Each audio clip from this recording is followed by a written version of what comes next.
नमस्कार दोस्तों, मैं हूं आपका दोस्त अंकित और मैं अपने चैनल पे आप सभी का एक बार फिर से स्वागत करता हूं। दोस्तों, आज हम लोग सेकंड एपिसोड में हैं फ्री हैंड ड्राइंग की। तो आज हम लोग बात करेंगे नोज़ के बारे में, लिप्स के बारे में और अदर फीचर्स के बारे में कि कैसे हम फ्री हैंड बिना किसी मेजरमेंट के कैसे कर सकते हैं केवल ऑब्जर्वेशंस को यूज़ करके। तो अभी देखिए, मैं नोज़ के एरिया को आइडेंटिफाई कर रहा हूँ और यहाँ आइडेंटिफिकेशन मेरा केवल गेसिंग पे है। प्योरली मैं गेस कर रहा हूँ चीज़ों को और ये देख रहा हूँ कि क्या वैल्यूज यहीं तक आएंगी। अब इसमें क्या है, मैं अपने आइज़ के थ्रू ही चीज़ों को मेज़र कर रहा हूँ, ठीक है। और ये देखिए, दो तीन चीज़ें हैं जो मैं आपको यहाँ पे भी दिखा रहा हूँ पेंसिल के थ्रू, कैसे आप रिलेट कर सकते हैं। सबसे इम्पॉर्टेंट चीज़ है, जब भी आप फ्री हैंड ड्रॉ करते हैं या पेंसिल मेजरमेंट यूज़ करते हैं तो आपको रिलेट करने आना चाहिए बहुत अच्छे से। ग्रिड मेथड में हालांकि इतना रिलेशन का मतलब नहीं होता।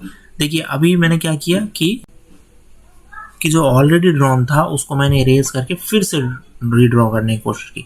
तो ये आपको करना पड़ेगा जब आप फ्री हैंड ड्रॉ करते हैं। तो ज़रूरी नहीं है कि आप फर्स्ट टाइम पे ही सारी वैल्यूज़ को ले आ लें। तो ये सबसे ज़्यादा इम्पॉर्टेंट है कि आपको बार बार वैल्यूज़ को बदलना पड़ेगा। इसीलिए हम हमेशा कहते हैं कि आपको लाइटली ड्रॉ करना है, हल्का ड्रॉ करना है, ताकि आप प्रेशर ना दें पेपर के ऊपर, ताकि आप उसको इरेज कर पाएँ और इरेज करने के बाद उस पर स्पॉट्स ना दिखाई देने चाहिए। तो इसलिए आपको हल्का ड्रॉ करना है, बहुत इंपॉर्टेंट चीज़ है ये। और यहाँ पे मैं आप देख रहे होंगे कि मैं मोस्टली क्रॉस हैचिंग्स को ही यूज़ कर रहा हूँ और अंदाज़ा आइज़ के थ्रू जो आपको लेना है बेसिकली वो यही लेना है। जैसे आपको देखना है आइज़ के सेंटर की डिस्टेंस कितनी है और उसको आपको ट्रांसफ़र करना है, उसी वैल्यू को अपने केवल मेमोरीज से और अपने आइज़ के मेजरमेंट्स से, अपनी आइज़ के मेजरमेंट से कि उनकी आइज़ के बीच का जो डिस्टेंस है वो जब आप वर्टिकली रखते हैं तो क्या नोज़ कहाँ पे मिल रहा है, उस तरह से सोचना है। फिर सिमिलरली देखिए, यहाँ पे लिप्स पे भी मैंने वही काम किया। एक रफ लाइन मैंने ड्रॉ की हॉरिजॉन्टल और उसके बाद अब मैं देखिए आइज़ के सेंटर को ड्रॉप किया तो मैंने देखा कि रियल इमेज में भी वो वैसा ही है।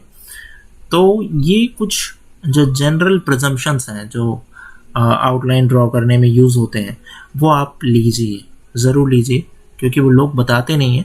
वो करते भी यही चीज़ें हैं, लेकिन वो एक्सप्लेन नहीं कर पाते कि वो एक्चुअली क्या कर रहे हैं, तो इसलिए समझाना थोड़ा सा मुश्किल हो जाता है। तो मैं आपको इसलिए समझाने की भी कोशिश कर रहा हूँ कि बेसिकली आपको अपने आइज़ से अच्छे से क्या ऑब्ज़र्व करना है ना।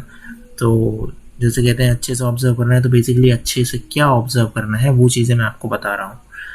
और ये हमेशा ध्यान रखिएगा कि जो भी आप वैल्यूज़ फिक्स कर रहे हैं, ज़रूरी नहीं है कि वो वैल्यू एकदम एग्जैक्ट हो या अल्टीमेटली ट्रू हो। तो हमेशा कम प्रेशर दीजिएगा। कम प्रेशर देने से होगा कि आपको अगर उसमें बाद में कुछ चेंजेस करने हो तो आप उसको ईज़िली कर पाएँ। ज़्यादा प्रेशर देने से चीज़ें ख़राब हो सकती हैं। इसीलिए कहा जाता है कि HB से आप डायरेक्ट मत ड्रॉ कीजिए, 2B या 4B से आउटलाइंस ड्रॉ कीजिए। तो जितनी पेंसिल जितनी सॉफ्ट होगी ना, जितना कोर उसका सॉफ्ट होगा, उतना ही ईज़िली आप उसकी वैल्यूज़ को ले आ पाएंगे बिना प्रेशर डाले और उतने ही आसानी से उसको इरेज भी कर लेंगे। हल्का रखेंगे अगर प्रेशर को, तो प्रेशर बढ़ा देंगे तो फिर वो आपके लिए बहुत मुश्किल हो जाएगा। तो सॉफ्ट कोर की पेंसिल यूज़ कीजिए। जैसे 2B पेंसिल मेरे हिसाब से बेस्ट पेंसिल है, 2B या फिर B पेंसिल बहुत अच्छी पेंसिल है, खासकर आउटलाइंस को बिगिन करने के लिए।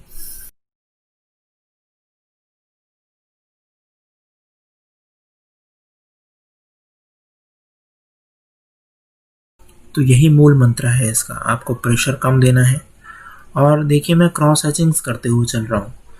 तो अब ये एक नए टाइप का एक्सपेरिमेंट है मेरे लिए भी, और मुझे नहीं पता कि कैसे रिजल्ट्स आने वाले हैं, क्योंकि डायरेक्ट क्रॉस हैचिंग्स करते हुए हमने बिना आउटलाइन को अचीव किए इस तरह से कभी कोई वीडियो अपलोड नहीं किया है। ड्रॉ तो मैंने काफ़ी कुछ किया है इसके ऐसा करते हुए, लेकिन ऐसा सच मैंने यहाँ पे अपलोड नहीं किया है।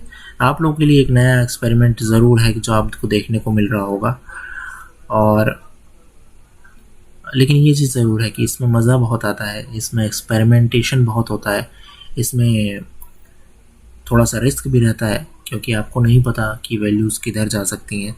अभी जितना मैंने ड्रॉ किया है, मैं अपने रियल इमेज से देख रहा हूँ तो मुझे 70-80% रिजल्ट्स सही दिख रहे हैं, तो मैं आगे बढ़ रहा हूँ। अगर मुझे यहाँ पे कम रिजल्ट्स मिल रहे होते तो मैं अभी यहीं रुक जाता और इन वैल्यूज़ को पहले फिक्स करता और फिर जाके मैं आगे की आउटलाइंस को ड्रॉ करता होता। देखिए, इसी तरह से अब मैं क्या कर रहा हूँ, नीचे मैंने चिन की लाइन को भी ड्रॉ किया, रफली ड्रॉ किया है, कोई ऐसा मेजरमेंट नहीं किया, बस देखूंगा कि ये वैल्यू सही है कि नहीं। और मोबाइल से ड्रॉ करने में जो सबसे बड़ी डिफ़िकल्टी आती है, जो मैं हमेशा आपको बताता हूँ कि देखिए मुझे बार-बार उस इमेज को, जितनी बड़ी मैंने खोली है उसको बार-बार मुझे मूव करना पड़ रहा है। मैं पूरी की पूरी इमेज को एक बार में नहीं देख पा रहा हूँ।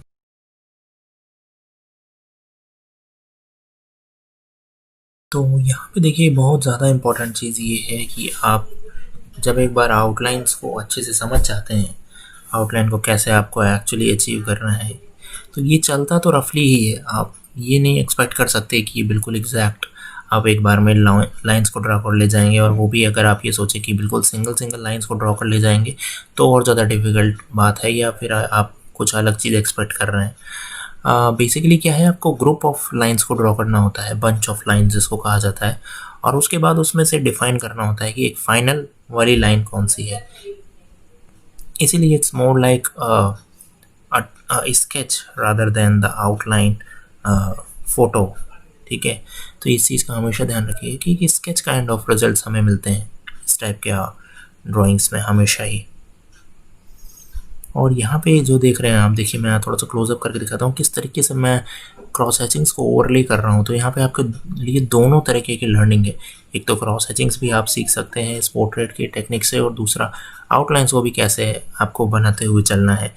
तो ये बहुत ही ज़्यादा इंटरेस्टिंग है। मुझे नहीं लगता कि आपने ऐसा कुछ शायद पहले कभी आर्ट चैनल्स पे देखा होगा कि हम डायरेक्टली चल रहे हैं, आउटलाइंस भी साथ के साथ डिसाइड करते जा रहे हैं, और क्रॉस हैचेस कैसे करने हैं, कैसे वैल्यूज़ को निकालना है, लाइट एंड शेड्स की वैल्यूज़ लाइंस के थ्रू, क्रॉस हैचिंग्स के थ्रू, ये भी हम साथ के साथ सीख रहे हैं। तो दोनों चीज़ें हम एक साथ सीख रहे हैं इसमें। और देखिए क्रॉसिंग्स करते हुए चल रहे हैं, और फोबी पेंसिल यूज़ कर रहे हैं एट द एंड। ठीक है, अभी मैं फोबी पेंसिल यूज़ कर रहा हूँ, जो ग्रीन वाली ये पेंसिल है, जनरल्स की पेंसिल है, फोबी पेंसिल है, ये मैं यूज़ कर रहा हूँ। तो जैसे देखिए मैंने ऐसे हाफ पोर्ट्रेट ड्रॉ किया है इस साइड का, और उस साइड का छोड़ा हुआ है, तो ये यहाँ तक भी कितना बहुत बहुत अच्छा इफेक्ट दे रहा है, जो कि एक स्केची, एक आर्टिस्टिक स्टाइल है, जैसे क्रॉस हैचिंग्स को कहा जाता है। लाइंस के थ्रू आप वैल्यूज़ को रिप्रेजेंट करते हो, it's not an easy thing to do. अब मैंने ये भी देखा है कि कुछ लोग केवल कुछ लाइंस को रिप्रेजेंट करते हैं और फिर छोड़ देते हैं, तो वो ज़्यादा मज़ा नहीं है। थोड़ा सा गहराई में जाइए चीज़ों के, थोड़ा सा डीप वैल्यूज़ को क्रिएट कीजिए। जैसे कि आपने देखा होगा एंड्रयू ल्यूमस जो आर्टिस्ट थे, उनके क्रॉस हैचिंग्स को देखिए कितने ज़्यादा डीप थे, कितने टोनल वैल्यूज़ को अचीव किया गया था लाइंस के थ्रू। केवल ऊपर ऊपर लाइंस को लगा देना और बस उसको सोचना कि ये क्रॉस हैचिंग्स है, दैट इज़ नॉट समथिंग कि जिसको हम कहा जाए कि हम ये कह सकें जिसके बारे में कि ये बहुत अच्छा एक क्रॉस हैचिंग्स का रिप्रेजेंटेशन है। क्रॉस हैचिंग में हमेशा ही आपको वैल्यूज़ को, डीप वैल्यूज़ को भी निकालने आना चाहिए। वही चैलेंजिंग होता है, क्योंकि एक टाइम के बाद आप ऐसा लगने लगता है आपको कि आप ओवरडूइंग कर रहे हैं, लेकिन वही उसी में मज़ा भी है। अभी देखिए जो मैं और ज़्यादा डार्क कर रहा हूँ वैल्यूज़ को, तो ही ज़्यादा और निकल के आ रही हैं चीज़ें। और ये भी ज़रूर है कि आपको 100% रिजल्ट्स तो नहीं मिलेंगे इस टाइप के टेक्निक्स में, लेकिन ये है कि जितने भी रिजल्ट्स आपको मिलेंगे, लेट से आपको 70%, 80%, 60% रिजल्ट्स मिलते हैं, उनमें भी आप प्राउडली ये चीज़ को कह पाएंगे कि जो प्रोसेस था वो बहुत ही अच्छा था, जिस पे अगर मैं काम करता रहूँगा तो एक दिन सर्टेनली मैं 80-90% तक रिजल्ट्स तक पहुँच सकता हूँ, 100% रिजल्ट्स तक भी पहुँच सकता हूँ। बट हर पोर्ट्रेट अपने आप में एक डिफरेंट होता है। आप ये नहीं कह सकते कि एक आर्टिस्ट है और हर बार वो 100% लाएगा, ऐसा बिल्कुल नहीं होता। कुछ आर्टिस्ट की कुछ स्ट्रेंथ होती है, किसी और आर्टिस्ट की कुछ और स्ट्रेंथ होती है। जैसे कुछ आर्टिस्ट बहुत कंफर्टेबल होते हैं 3/4 पोर्ट्रेट ड्रॉ करने के, या कुछ होते हैं साइड फेस के बहुत अच्छे आर्टिस्ट होते हैं, कुछ होते हैं जो फ्रंट फेसिंग में बहुत अच्छे से काम कर लेते हैं। तो ये ज़रूरी नहीं है कि हर आर्टिस्ट हर तरीके के फेस को बहुत अच्छे से ऑब्जर्व कर पाए। कुछ बिल्कुल एक्सट्रीम एंगल्स को बहुत अच्छे से कैप्चर कर पाते हैं। हेड के जो एक्सट्रीम एंगल्स हैं, इस पर हमने काफ़ी डिस्कशन किया था पहले, कभी आगे चल के भी करेंगे उसके बारे में। तो अभी तो खैर इसकी बस फिनिशिंग ही रह गया है, जिस पे मैं क्रॉस हैचिंग्स करते हुए वैल्यूज़ को बढ़ा रहा हूँ। आउटलाइन वाली पार्ट तो मैंने ऑलरेडी ऑलमोस्ट कर ही दिया है, बस अब इसमें वैल्यूज़ को निकालना है। और जैसे जैसे वैल्यूज़ को निकालते जाएंगे वैसे वैसे ही हम चीज़ों को और ज़्यादा अच्छे से एक्यूमुलेट करते पाएंगे। तो मुझे उम्मीद है कि ये आपको ट्यूटोरियल जो भी हमने यहाँ पे सीखा समझा आपको काफ़ी समझ आया होगा, काफ़ी पसंद आया होगा। इसके रिगार्डिंग कोई क्वेरी हो तो ज़रूर बताइएगा, कमेंट बॉक्स में ज़रूर बताइएगा कि ये टेक्निक आपको कैसे लगी और ट्यूटोरियल्स पे चाहते हैं या नहीं। तो thank you friends, please channel को सब्सक्राइब जरूर कीजिएगा। Thank you once again.